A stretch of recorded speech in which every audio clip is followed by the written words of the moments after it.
Like all tropical countries, there are times of the year when Thailand is very hot and times of the year when it is very wet. Compared to the UK, southern Thailand has almost 3 times the annual rainfall, but one of the big problems is that most of that rain tends to fall in the last 3 months of the year. Where I live in Songkhla province, it tends to be very hot and dry from January to April. Around mid-April, normally around the time of the Songkran festival, afternoon showers start to occur, but it still remains very hot, and this continues all the way through to September. And then the rainy season starts in October and lasts till the end of the year. October, November, December. The wettest month is November, and all of Hat Yai's biggest floods have occurred in the month of November. Inevitably, with this weather pattern, floods and droughts will occur regularly, and flooding is a perennial problem. This photo was taken in Hat Yai, but it's undated. The photo of this flood in Hat Yai doesn't have a month, but the year is 1962. There was a particularly big flood a few years before I got to Thailand in 2000, and in this photo you can see the floodwater level is almost up to the second floor of these buildings. In 2005 there was another flood in Hat Yai, although this one was only fairly minor. The water level wasn't too high and it only affected certain areas. In August 2010 I got married, and with my new wife we moved into a rented house, and in November of that year Hat Yai was hit by its biggest flood ever. After the flood arrived, we woke up to find 2 metres of floodwater in the downstairs of the house, and everything that had been left downstairs was completely ruined. With my wife 5 months pregnant, we were trapped in the upstairs of the house for about 4 days. There had been lots of warnings that the flood was coming, so we had provisions, and although it wasn't much fun, we'd at least survive. And this is the view we had while we were waiting for the floodwaters to recede. As you can imagine, being hit by a major flood makes life very difficult for everyone. I, like lots of people, lost lots of personal possessions and had no insurance. The only compensation was the 5,000 baht my wife received from the government.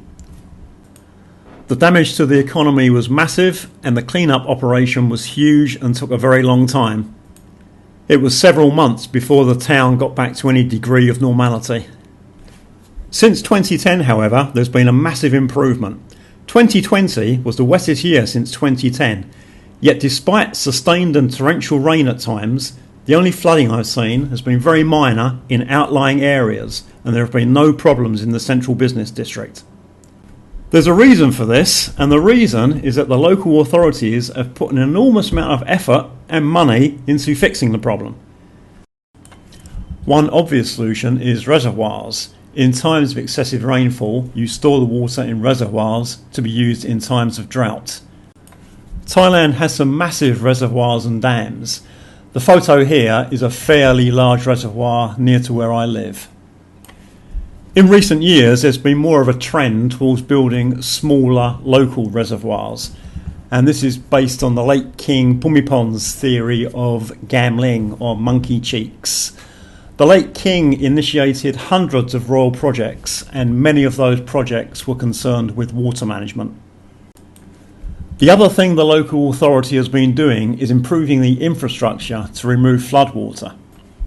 In the town there are small storm drains that lead into large storm drains, which then lead into small canals, which then lead into large canals, and on the map those large canals are represented by the blue lines, which eventually expel the floodwater into Songkhla Lake.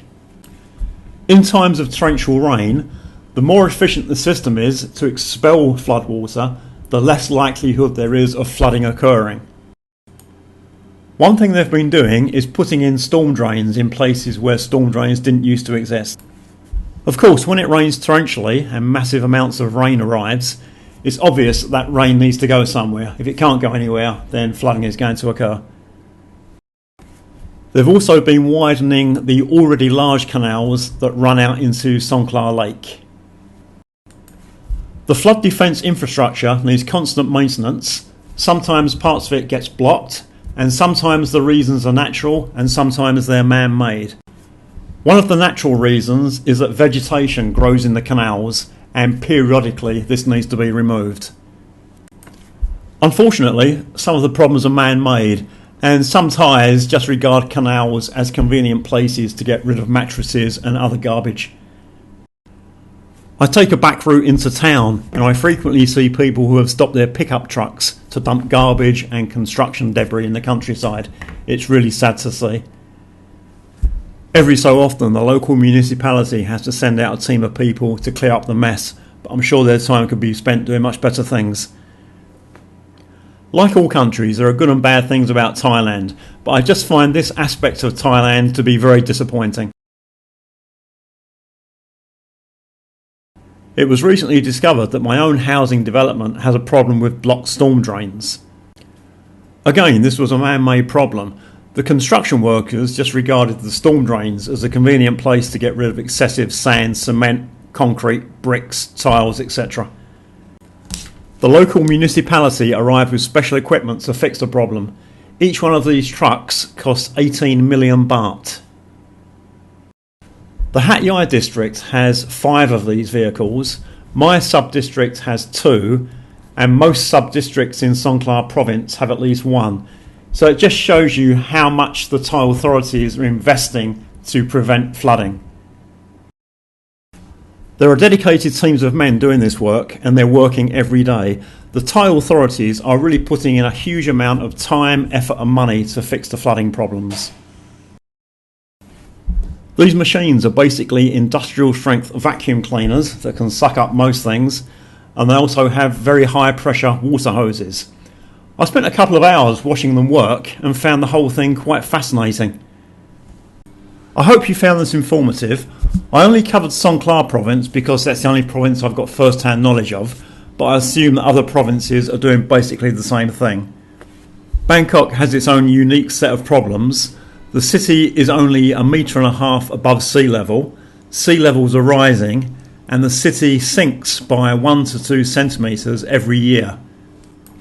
However, being the capital and being such an important commercial city, I'm sure the Thai government has everything in hand. Thanks for watching, and more videos soon.